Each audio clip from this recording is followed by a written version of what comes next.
N-am să spun tot ce vrei tu să auzi, orice s-ar întâmpla. Dacă ai ști cât de mult te iubesc, la cap ți s-ar urca.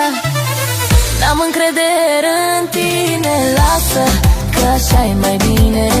Poate tu te joci cu mine, cu inima mea. Nu vreau să fac vreo prostie,